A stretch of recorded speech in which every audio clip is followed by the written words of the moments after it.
What should have been a new beginning in the land of opportunity became a nightmare of isolation and violence for 27-year-old Nadine Baptiste. After leaving everything behind in Port-au-Prince, Haiti, to marry Daniel Johnson and start a new life in Orlando, Florida, Nadine found herself trapped in a controlling marriage that pushed her toward a desperate act of betrayal. When Daniel discovered evidence of his wife's affair on March 15, 2024, his explosive rage would land Nadine in the hospital fighting for her life, and Daniel in a jail cell facing charges that would destroy both their futures. This is the story of how cultural isolation, emotional neglect, and uncontrolled jealousy created a perfect storm of violence that shocked the Orlando community and highlighted the unique vulnerabilities faced by immigrant women trapped in abusive marriages. Nadine Baptiste had always dreamed of America as a place where hard work and determination could transform anyone's life. Growing up in the bustling streets of Port-au-Prince, she watched her mother, Marie-Claire, work multiple jobs just to keep food on the table and send Nadine to nursing school. "America is where dreams come true, mon chéri," Marie-Claire would tell her daughter, as they listened to stories from neighbors who had relatives in Miami or New York. "But you must be smart about how you get there. Marriage is not just about love, it's about partnership and respect." At 27, Nadine had completed her nursing training and was working at a small clinic in Port-au-Prince when she met Daniel Johnson through an online dating platform that connected Haitian women with American men. Daniel was 34, owned an auto repair shop in Orlando, and seemed genuinely interested in building a life with someone who shared his values of hard work and family. Their courtship was brief but intense. Daniel made 2 trips to Haiti over 4 months, bringing gifts for Nadine and her family, speaking respectfully with Marie-Claire about his intentions, and painting pictures of the comfortable life they could build together in Florida. "Daniel seems like a good man," Nadine told her mother during one of their evening conversations. "He has his own business, owns a house, and he says he wants children. Most importantly, he treats me with respect." Marie-Claire had reservations about the speed of the relationship, but she also understood her daughter's desire for opportunities that simply didn't exist in Haiti. "Just promise me you'll take time to really know him before you commit your whole life," she cautioned. "Marriage is easy to enter, but difficult to escape." The wedding took place in a small ceremony in Port-au-Prince in September 2023, followed immediately by the complex immigration process that would bring Nadine to America as Daniel's wife. The paperwork, interviews, and waiting periods gave them time to plan their future together, with Daniel promising that Nadine could continue her nursing career once her credentials were transferred. "You're going to love Orlando," Daniel told Nadine during one of their video calls while her visa was being processed. "The Haitian community is strong there, and there are plenty of opportunities for nurses. We'll have a good life together, baby." When Nadine finally arrived at Orlando International Airport in December 2023, she felt overwhelming excitement mixed with anxiety. Everything was bigger, faster, and more overwhelming than she had imagined. Daniel met her with flowers and a warm embrace, but even in that moment of reunion, Nadine noticed something different about him, attention and possessiveness that hadn't been apparent during his visits to Haiti. The house Daniel owned in a working-class neighborhood was comfortable but isolated. Unlike the vibrant community life Nadine had known in Port-au-Prince, where neighbors knew each other and families gathered regularly, Orlando felt lonely and disconnected. Daniel worked long hours at his garage, leaving Nadine alone in a house where she knew no one and had little to do. "It's just an adjustment period," Daniel assured her when Nadine expressed feelings of loneliness and homesickness. "Once you start working and we settle into our routine, you'll feel more at home." But the adjustment proved more difficult than either of them had anticipated. Daniel's behavior began to change as the initial excitement of marriage wore off and the realities of daily life set in. If you believe that love should provide security and support during life's biggest transitions, subscribe to our channel, because Nadine Baptiste's story shows how quickly the American dream can become an American nightmare when control masquerades as protection. Within weeks of Nadine's arrival in Orlando, Daniel's true personality began to emerge. The charming, respectful man who had courted her in Haiti was gradually replaced by someone who was possessive, controlling, and increasingly suspicious of Nadine's every interaction with the outside world. The first signs of trouble appeared when Nadine began the process of having her nursing credentials recognized in Florida. Daniel, who had initially been supportive of her career ambitions, suddenly began questioning whether she really needed to work at all. "Baby, I make enough money to support us both," Daniel said, when Nadine expressed frustration about the slow credentialing process. "Why don't you focus on making our home beautiful and maybe think about starting a family? That's what really matters." Nadine was taken aback by Daniel's sudden change in attitude. "Daniel, we talked about this. I want to work, to contribute to our household, to use my education. That's part of why I came here." Daniel's expression darkened in a way that made Nadine instinctively step backward.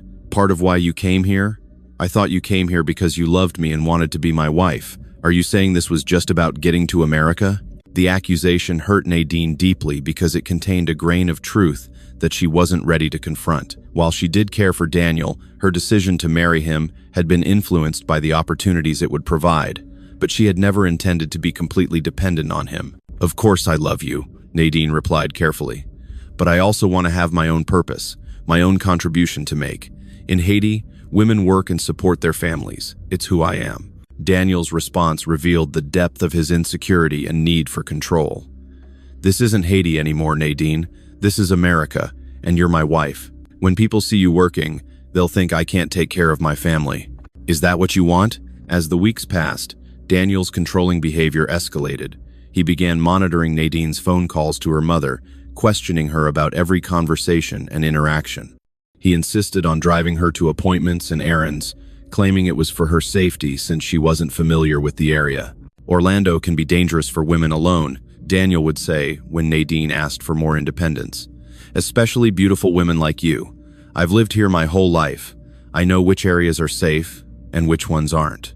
Nadine gradually began to understand that Daniel's protectiveness was really about control and possession. He didn't want her to work, make friends, or develop any connections that might give her independence or alternative sources of support. The isolation was devastating for someone like Nadine, who had grown up surrounded by family and community.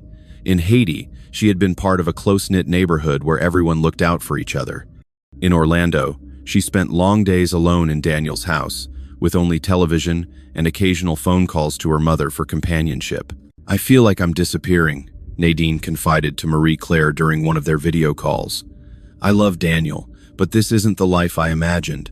I don't know anyone here, I can't work, and I feel like I'm losing myself." Marie-Claire's heart broke, hearing the sadness in her daughter's voice. "Mon chéri, marriage should add to your life, not take away from it. Have you talked to Daniel about how you're feeling?" "I've tried, but he gets angry when I complain. He says I'm ungrateful, that I don't appreciate what he's given me. Maybe he's right, maybe I am asking for too much." The conversation worried Marie-Claire deeply, but she felt helpless to protect her daughter from thousands of miles away. She had seen this pattern before. Men who seemed loving and generous during courtship, but became controlling and possessive once they had secured their wives' dependence. Daniel's jealousy extended to every aspect of Nadine's life. When she finally found work as a nursing assistant at a local clinic, his behavior became even more erratic and suspicious. He would call her multiple times during her shifts, demanding to know who she was talking to and what she was doing. "Who was that man I saw you talking to in the parking lot?" Daniel would interrogate Nadine after picking her up from work. "What did he want? Why were you smiling at him?" Nadine learned to minimize her interactions with male colleagues and patients to avoid triggering Daniel's jealous rages. She began to understand that her husband's love came with conditions and restrictions that were slowly suffocating her spirit and independence. The worst part was that Daniel's controlling behavior was intermixed with periods of genuine affection and romance that made Nadine question her own perceptions. He would bring her flowers, cook her favorite meals, and speak lovingly about their future together, making her wonder if she was being too sensitive or ungrateful. "I just love you so much that it scares me sometimes," Daniel would say during his tender moments. "You're so beautiful and special. I can't bear the thought of losing you to someone else." These declarations of love felt more like threats than reassurances.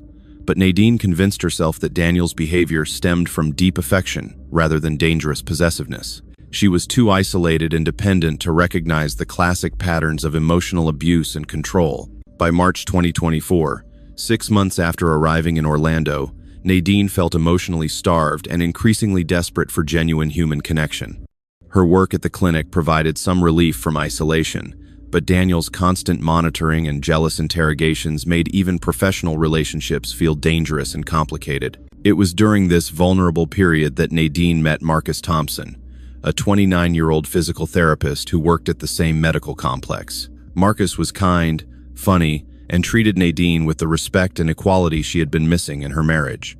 Unlike Daniel, who saw her primarily as a possession to be protected and controlled, Marcus valued her opinions and encouraged her professional ambitions. "You're incredibly skilled with patience," Marcus told Nadine after observing her work with an elderly man who had been difficult and demanding with other staff members.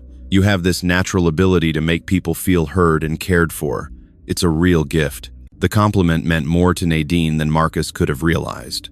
For months, she had been made to feel like a burden, like someone whose needs and desires were secondary to her husband's comfort and control. Having her professional competence recognized and celebrated felt like emotional oxygen after months of suffocation. Their friendship developed gradually and naturally. Marcus would invite Nadine to join him for coffee during breaks, and their conversations ranged from work challenges to their different cultural backgrounds. He was genuinely interested in learning about Haiti and Nadine's experiences as a new immigrant. "It must be incredibly difficult to leave everything familiar and start over in a new country," Marcus said during one of their coffee conversations. "I can't imagine that kind of courage and sacrifice." Nadine felt tears forming as she absorbed Marcus's understanding and empathy. "Sometimes I wonder if I made the right choice. I love my husband, but I feel so alone here. In Haiti, I had family, friends, community. Here, I only have Daniel, and he," she trailed off, realizing she was about to voice criticisms of her marriage that she had never spoken aloud. "He what?" Marcus asked gently, sensing that Nadine was struggling with something important. "He thinks he's protecting me, but sometimes it feels more like he's keeping me prisoner," Nadine admitted, immediately feeling guilty for betraying Daniel's trust and privacy. Marcus recognized the signs of a controlling relationship, having seen similar patterns among other immigrant women who sought medical care at the clinic. "Nadine, marriage should feel like partnership, not captivity. You have every right to friends, work, and independence." The validation of her feelings was intoxicating for Nadine, who had begun to doubt her own perceptions of what was normal and healthy in a relationship. Marcus offered perspective and support that had been completely absent from her life since arriving in America. As their friendship deepened, Nadine found herself looking forward to work primarily for the opportunity to see Marcus and experience the warmth and understanding he provided. She began staying late at the clinic when possible, claiming she was completing training or helping with special projects. The emotional affair escalated into physical intimacy on a rainy afternoon in March when Nadine and Marcus were working late together to complete patient charts. The clinic was nearly empty, and their conversation had turned to personal topics when Marcus gently touched Nadine's hand and told her how much her friendship meant to him. "Nadine, I need you to know that you're an amazing woman who deserves to be treated with love and respect," Marcus said, looking directly into her eyes. "Whatever problems you're having at home, they're not your fault, and you're not alone." The kiss that followed was tender and filled with all the emotional connection Nadine had been craving. For a few stolen moments, she felt valued, desired, and appreciated for who she truly was rather than who her husband wanted her to be. "This is wrong," Nadine whispered, even as she found herself unable to pull away from Marcus's embrace. "I'm married. I shouldn't be here like this." "Wrong according to who?" Marcus asked softly. "Someone who treats you like property instead of a partner? Someone who isolates you from everything that makes you happy and fulfilled?" The questions forced Nadine to confront truths about her marriage that she had been avoiding. Daniel did treat her like property rather than a partner. He had isolated her from potential friendships and professional growth opportunities. His love came with conditions and restrictions that were slowly destroying her sense of self. Their affair continued over the following weeks, conducted in secret moments at the clinic and during lunch breaks when Daniel believed Nadine was simply working late or attending training sessions. For the first time since arriving in America, Nadine felt genuinely happy and emotionally fulfilled. Marcus made her laugh, encouraged her dreams, and treated her with the equality and respect she had never experienced in her marriage. With him, she could discuss her plans to eventually bring her mother to America, her interest in pursuing additional nursing certifications, and her dreams of maybe starting her own healthcare practice someday. "You're capable of anything you set your mind to," Marcus would tell her.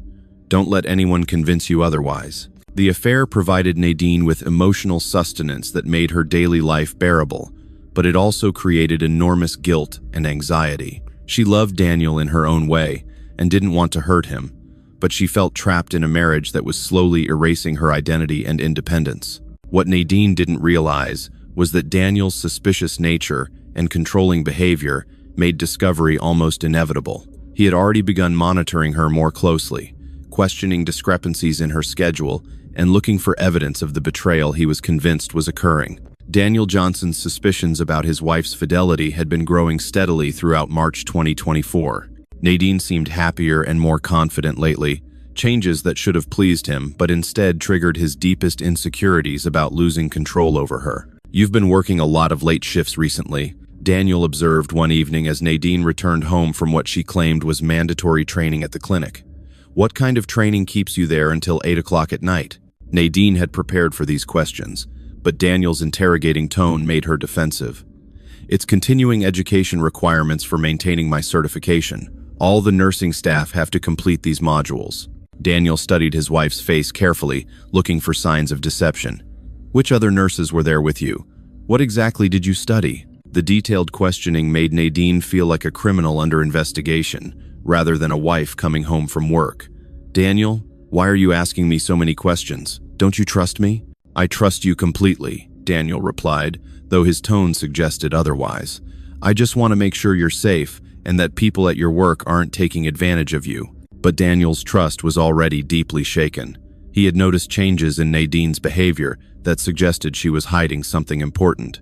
She seemed distracted during their conversations, smiled at her phone when she thought he wasn't looking, and had become less interested in physical intimacy. On March 14th, Daniel's suspicions reached a breaking point when he observed Nadine texting someone while she prepared dinner. When he asked who she was messaging, Nadine claimed it was her mother, but Daniel noticed that she quickly closed the conversation and put her phone face down on the counter. "Let me see the message," Daniel said, extending his hand toward Nadine's phone. "What?" Nadine was caught off guard by the sudden demand. "If it's just your mother, you won't mind showing me the conversation," Daniel insisted, his voice taking on a dangerous edge that Nadine had learned to fear. "Daniel, that's my private phone. You can't just demand to see my messages," Nadine replied, trying to sound firm despite her growing panic. Daniel's expression shifted into something cold and threatening. "Private? We're married, Nadine. Husbands and wives don't have secrets from each other. Now give me the phone." Nadine felt trapped between protecting her affair with Marcus and avoiding Daniel's explosive anger. She knew that refusing to show him the phone would only increase his suspicions, but the messages contained explicit evidence of her emotional and physical relationship with Marcus. "I just want some privacy," Nadine said weakly, knowing that her resistance was only confirming Daniel's worst fears. "Privacy to do what exactly?" Daniel demanded, moving closer to Nadine in a way that felt physically intimidating. "What are you hiding from your husband?" The confrontation ended without violence that evening, but Daniel's suspicions were now fully activated. He began monitoring Nadine's activities more closely, checking her phone when she was sleeping, and even calling the clinic to verify her work schedule. On March 15th, Daniel's investigation finally uncovered the evidence he had been dreading. While Nadine was in the shower, he accessed her phone and discovered weeks of intimate text messages between his wife and Marcus Thompson. The messages revealed not just physical betrayal, but emotional intimacy that felt even more threatening to Daniel's sense of ownership and control. Marcus and Nadine discussed their feelings for each other, made plans for secret meetings, and shared conversations about Nadine's unhappiness in her marriage. "I can't stop thinking about you," one of Marcus's messages read. "You deserve so much better than what you have at home. You're an incredible woman who should be celebrated, not controlled." Nadine's responses were equally damning. "Being with you is the only time I feel like myself anymore. I know it's wrong, but you make me remember who I used to be before I came here." The discovery triggered an explosive rage in Daniel that combined betrayal, humiliation, and loss of control into a dangerous psychological cocktail. The woman he had brought to America, provided for, and claimed to love had been lying to him for weeks while carrying on an affair with another man. When Nadine emerged from the shower, she found Daniel sitting on their bed with her phone in his hands and an expression of cold fury on his face that made her blood run cold. "So this is what you've been doing while I'm working to support you," Daniel said, his voice eerily calm despite the rage burning in his eyes. "Fucking some other man and complaining about your husband." Nadine felt the world collapse around her as she realized that her secret had been discovered. "Daniel, I can explain. It's not what you think." "It's not what I think?" Daniel stood up slowly, still holding her phone. "I think my wife has been cheating on me with a man she works with. I think she's been lying to me every day for weeks. Is that not what this is?" The accusation was accurate, and Nadine had no defense that could minimize the betrayal Daniel felt. She had been unfaithful, both emotionally and physically, and her affair had been discovered in the most humiliating way possible. "Daniel, please, let me explain why this happened," Nadine pleaded, recognizing the dangerous level of anger building in her husband. "Why this happened?" Daniel's voice rose to a shout. "I'll tell you why this happened. It happened because you're an ungrateful bitch who doesn't appreciate what I've given you. It happened because you're a whore who can't be trusted." The verbal assault was unlike anything Nadine had experienced from Daniel before. His words were designed to wound and humiliate, to reduce her to something less than human that deserved whatever punishment he was planning to inflict. What happened next would haunt everyone involved for the rest of their lives. Daniel's rage, which had been building for weeks as he suspected his wife's betrayal, finally erupted in an explosion of violence that shocked even him with its intensity and brutality. "You brought this on yourself," Daniel said as he advanced toward Nadine, who was still wrapped in a towel from her shower. "I gave you everything, and this is how you repay me?" Nadine tried to back away from her husband, but the bedroom layout trapped her against the wall, with no escape route. She had never seen Daniel this angry before, and his controlled fury was more terrifying than if he had been screaming and ranting. "Daniel, please, I know I was wrong, but we can work through this," Nadine pleaded, hoping to de-escalate the situation before it turned violent. "Work through this?" Daniel laughed bitterly. "You think there's anything to work through? You've been lying to me, cheating on me, making me look like a fool while I've been working to support you." The first blow came without warning, a backhand across Nadine's face that sent her sprawling against the bedroom wall. The force of the impact knocked the breath from her lungs and filled her mouth with the metallic taste of blood. "You want to act like a whore?" Daniel shouted, his control finally snapping completely. "Then I'll treat you like one." Daniel grabbed Nadine by her hair and threw her onto the bed, his strength overwhelming her attempts to defend herself. The towel she had been wearing fell away, leaving her exposed and vulnerable to his escalating assault. "Daniel, stop! You're hurting me!" Nadine screamed, but her pleas only seemed to enrage him further. "I'm hurting you?" Daniel punched her in the ribs with enough force to crack bone. "What about how you hurt me? What about the humiliation of finding out my wife is fucking another man?" The beating continued with systematic brutality as Daniel vented months of frustration, insecurity, and rage onto his wife's defenseless body. He struck her face repeatedly, causing swelling that would close both her eyes. He kicked her in the stomach and back when she tried to curl into a protective position. "This is what happens when you betray your husband," Daniel panted between blows. "This is what you deserve for being a lying, cheating bitch." Nadine's attempts to protect herself only seemed to anger Daniel more. When she tried to cover her face, he punched her in the ribs. When she attempted to crawl away, he grabbed her ankles and dragged her back to continue the assault. The violence escalated beyond simple beating when Daniel's rage reached a psychological breaking point where Nadine stopped being his wife and became simply an object deserving punishment. He began choking her, cutting off her air supply, while screaming about her betrayal and ingratitude. "Maybe I should just kill you," Daniel said as his hands tightened around Nadine's throat. "Save myself the embarrassment of having a whore for a wife." Nadine felt consciousness slipping away as Daniel's grip tightened. She clawed at his hands desperately, fighting for air while black spots danced across her vision. In that moment, she genuinely believed she was going to die in the bedroom of the house she had hoped would represent her new beginning in America. It was only when Nadine stopped struggling that Daniel seemed to snap back to some awareness of what he was doing. He released her throat and stepped back, staring at his wife's battered and barely conscious form with a mixture of satisfaction and horror. Nadine lay motionless on the bedroom floor, struggling to breathe through her damaged throat and taking inventory of her injuries. Her face was so swollen she could barely see. Her ribs felt broken. Her entire body was a map of pain and trauma that would take weeks to heal. "Look what you made me do," Daniel said, his voice now calm and controlled again. "This is your fault, Nadine. All of this is because you couldn't be faithful to your husband." Even in her barely conscious state, Nadine recognized the twisted logic that abusers use to justify their violence. Daniel was making her responsible for his choices, for his decision to respond to betrayal with brutal assault rather than communication or even divorce. "I'm calling the police," Nadine whispered through her damaged throat, though she could barely form the words. Daniel laughed coldly. "And tell them what?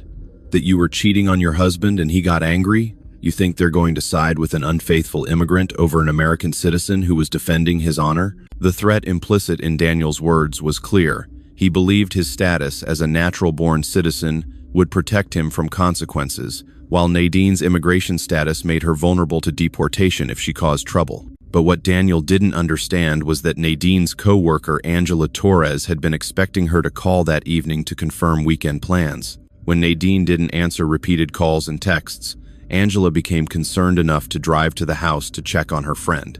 Angela's arrival at the house, where she could hear screaming and sounds of violence, would be the intervention that saved Nadine's life and brought Daniel's abuse to the attention of law enforcement.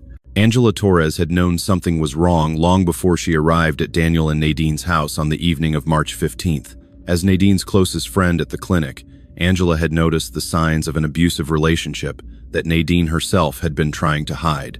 Nadine always seemed scared when her husband called, Angela would later tell investigators.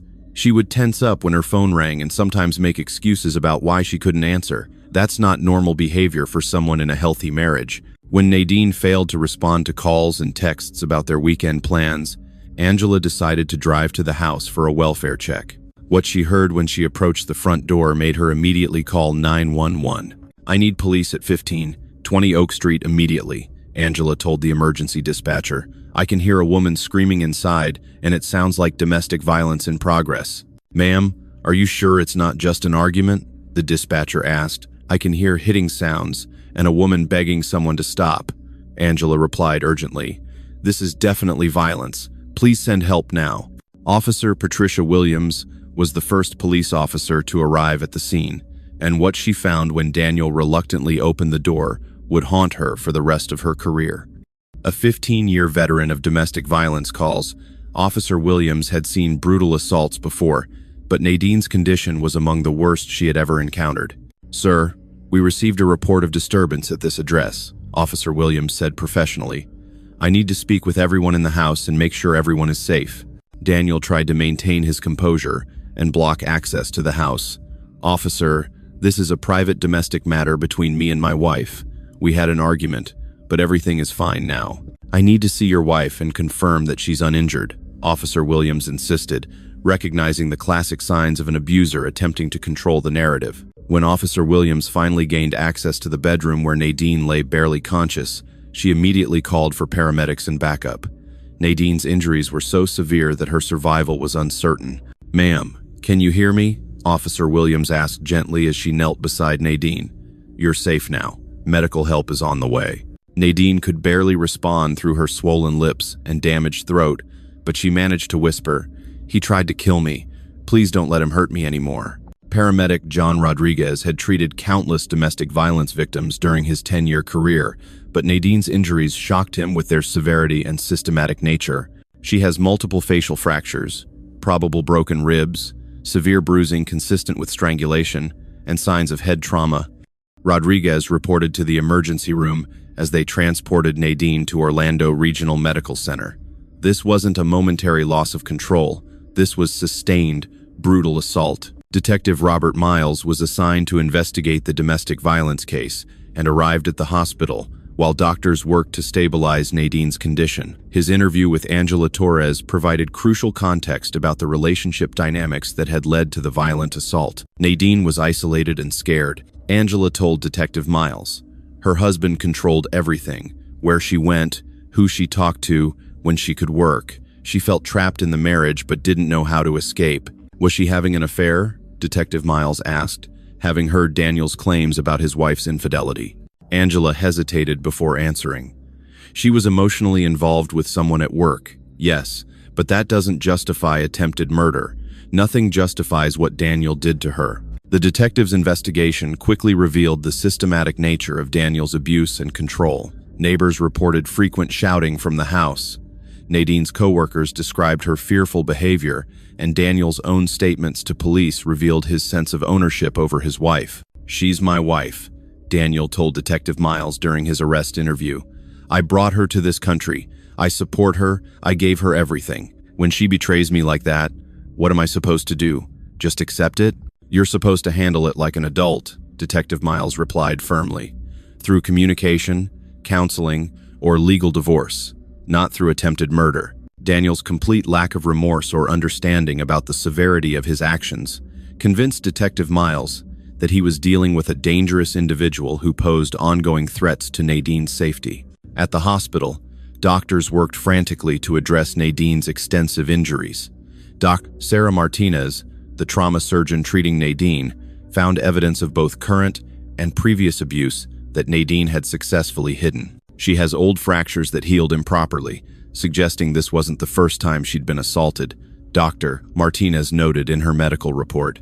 The current injuries are life-threatening and show clear evidence of strangulation and systematic beating. When Nadine regained consciousness 2 days later, her first words were about her immigration status and fears of deportation. Even after nearly dying from her husband's assault, she was terrified that reporting the abuse would result in her removal from the country. "Am I going to be sent back to Haiti?" Nadine asked Detective Miles through her damaged throat. "Daniel said they wouldn't believe me because I'm not a citizen." "Mrs. Johnson, you're the victim of a serious crime," Detective Miles assured her. "There are protections for immigrant victims of domestic violence. You won't be deported for reporting what your husband did to you." Daniel Johnson's arrest on charges of aggravated domestic battery, attempted murder, and strangulation marked the beginning of a legal battle that would expose the complex challenges faced by immigrant victims of domestic violence in the American justice system. Prosecutor Maria Santos had built her career on domestic violence cases and recognized that Nadine's case involved several factors that could complicate prosecution. The defendant was a naturalized citizen with no prior criminal record, while the victim was a recent immigrant whose affair might be used to justify or minimize the violence. "This case is about attempted murder, not marital infidelity," Prosecutor Santos explained to her team. Daniel Johnson's response to his wife's affair was brutal, systematic violence that could have killed her. Her immigration status and the affair are irrelevant to the criminal charges. Daniel's defense attorney, Robert Chen, attempted to build a case around cultural differences and emotional provocation, arguing that his client's violent response was an understandable reaction to betrayal and humiliation. "My client discovered that his wife was having an affair," Chen argued during pre-trial hearings. "He reacted emotionally to this devastating betrayal. While his response was excessive, it was not premeditated attempted murder." The defense strategy relied heavily on portraying Nadine as an unfaithful wife who had provoked her husband's violence through her own bad behavior. This approach required minimizing the severity of Daniel's assault and emphasizing his emotional distress upon discovering the affair. Prosecutor Santos countered this narrative by focusing on the systematic nature of the abuse and the life-threatening injuries Daniel had inflicted on his wife. "The defendant didn't just lose his temper," Santos argued. "He spent several minutes systematically beating his wife, choking her until she nearly lost consciousness, and telling her he should kill her.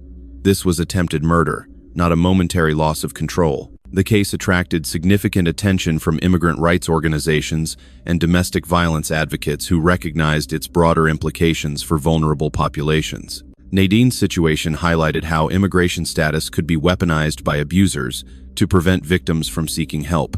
Immigrant women are particularly vulnerable to domestic violence because abusers use deportation threats to maintain control, explained Rosa Delgado from the Florida Coalition Against Domestic Violence.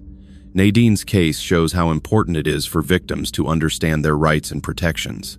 During the trial, which began in June 2024, Nadine's testimony was the most powerful evidence against Daniel. Despite her fear and trauma, she courageously described the escalating pattern of control and abuse that had culminated in the near-fatal assault. "He told me I was ungrateful for everything he had given me," Nadine testified, her voice still bearing traces of damage from Daniel's strangulation attempt. "He said I deserved to be punished for betraying him. When he was choking me, I thought I was going to die in that room." The medical evidence was overwhelming. Dr. Martinez testified about the extensive injuries Nadine had sustained, using photographs and medical reports to demonstrate the systematic nature of the assault. These injuries are consistent with prolonged, brutal beating, Dr. Martinez explained to the jury. The victim sustained multiple facial fractures, broken ribs, severe bruising, and nearly fatal strangulation. She could easily have died from these injuries. Daniel's own statements to police immediately after his arrest provided some of the most damaging evidence against him. His complete lack of remorse and his attempts to justify the violence revealed a mindset that viewed his wife as property rather than a human being with rights. "She betrayed me after everything I did for her," Daniel told Detective Miles during his interrogation. "I brought her to America, gave her a home, supported her dreams. When she repays me by sleeping with another man, what am I supposed to do? Just accept it?" The recordings of these statements were played for the jury, allowing them to hear Daniel's callous attitude toward his wife's near-death experience. His focus on his own feelings of betrayal, rather than concern for Nadine's injuries, demonstrated the selfish mindset that had led to the assault. Marcus Thompson, Nadine's affair partner, also testified during the trial. While his involvement complicated the narrative, his testimony provided crucial context about Nadine's emotional state during her marriage and the systematic control she had been experiencing. Nadine was clearly in an abusive relationship, Marcus testified. She was isolated, afraid, and constantly monitoring her behavior to avoid triggering her husband's anger. The affair happened because she was emotionally starved, not because she was a bad person. The jury deliberated for 2 days before returning a verdict of guilty on all charges. Daniel was sentenced to 15 years in prison for attempted murder, with additional time for domestic battery and strangulation. The judge's sentencing statement emphasized the severity of the violence and the defendant's lack of remorse. "Mr. Johnson, your response to marital problems was to attempt to murder your wife," Judge Patricia Rodriguez said during sentencing. "Your sense of ownership over another human being is deeply disturbing, and your complete lack of empathy for the victim's suffering indicates you pose a continued danger to society." The physical healing from Daniel's assault took months, but Nadine's emotional recovery would prove to be a longer and more complex journey. With the support of victim advocates, immigrant rights organizations, and medical professionals, she began the slow process of rebuilding her life and reclaiming her independence. Angela Torres remained Nadine's closest friend and strongest advocate throughout the recovery process. She helped Nadine navigate the complex immigration processes that would allow her to remain in the United States as a victim of domestic violence, and provided the emotional support that enabled Nadine to testify against her abuser. Nadine showed incredible courage, Angela reflected.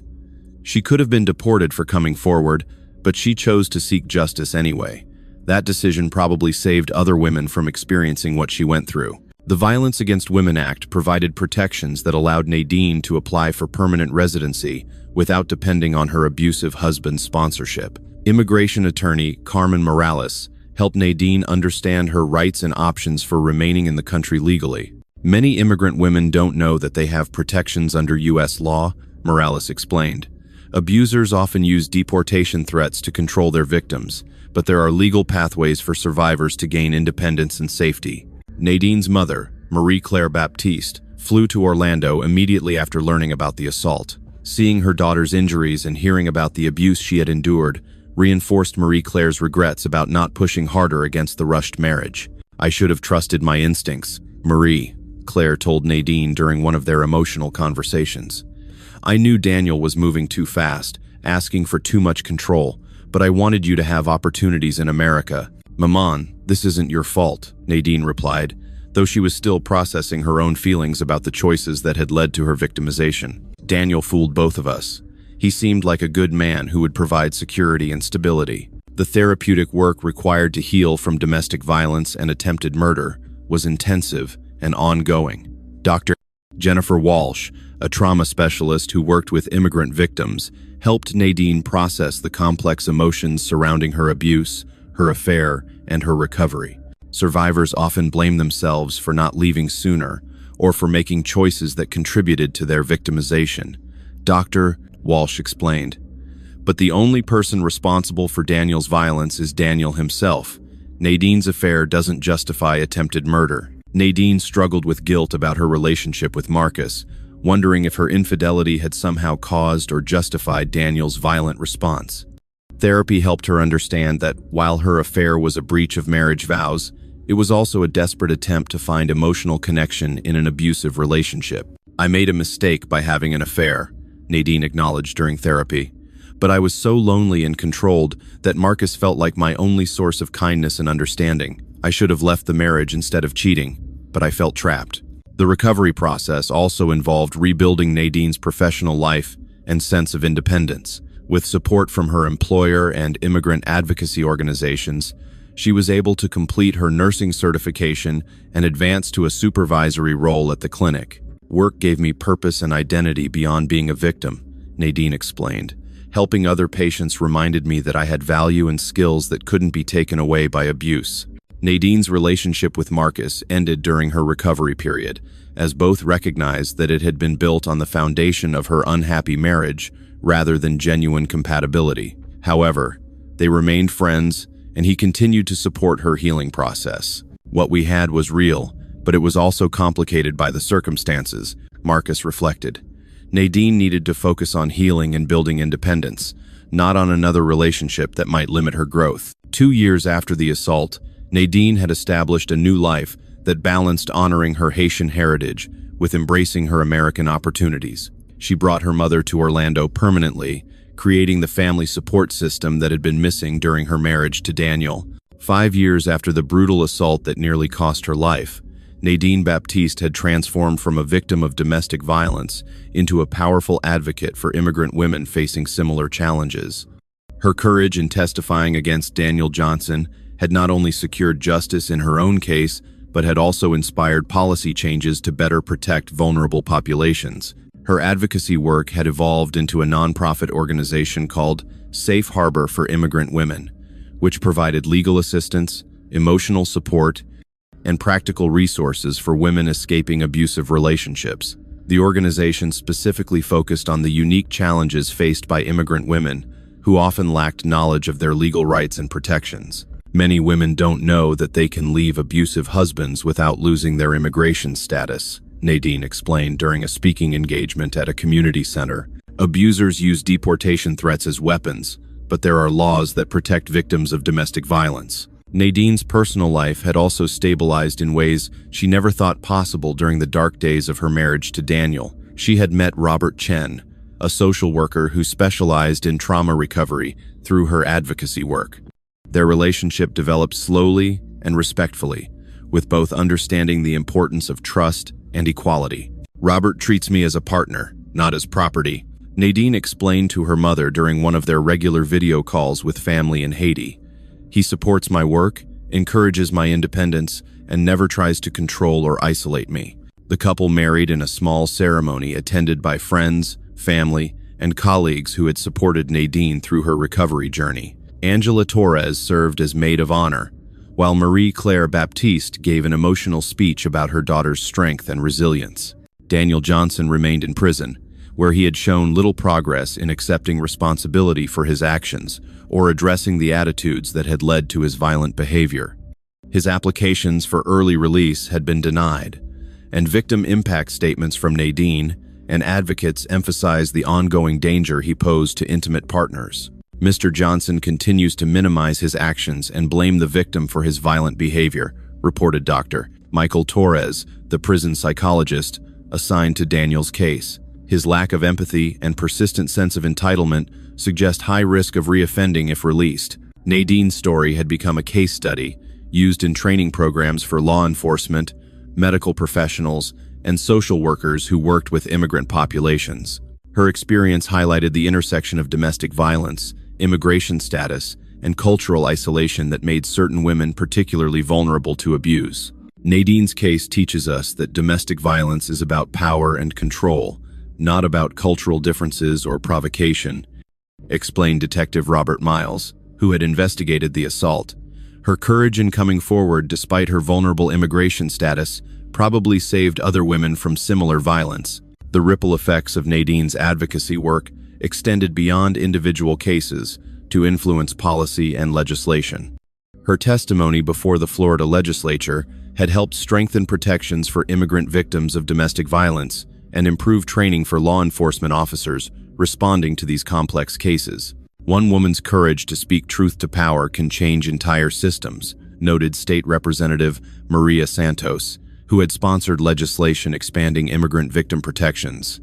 Nadine's willingness to share her story has made Florida safer for all women. Marie-Claire Baptiste had eventually immigrated permanently to Orlando, where she worked alongside her daughter in supporting other Haitian women navigating life in America. Their mother-daughter partnership had healed the regrets and guilt that had followed Nadine's abusive marriage. "My daughter taught me that survival isn't just about enduring, Marie," Claire reflected. "It's about transforming pain into purpose and helping others avoid the same suffering." Nadine's clinic work had also evolved, as she specialized in treating immigrant patients who often arrived with trauma histories and limited understanding of American healthcare systems. Her bilingual skills and cultural understanding made her particularly effective at building trust with vulnerable populations. "Medicine is about more than treating symptoms," Nadine explained to nursing students during a guest lecture. "Sometimes healing requires addressing the social and cultural factors that contribute to illness and injury." As Nadine looked toward the future, she felt grateful for the strength she had discovered through surviving Daniel's violence and the meaningful work that had emerged from her trauma.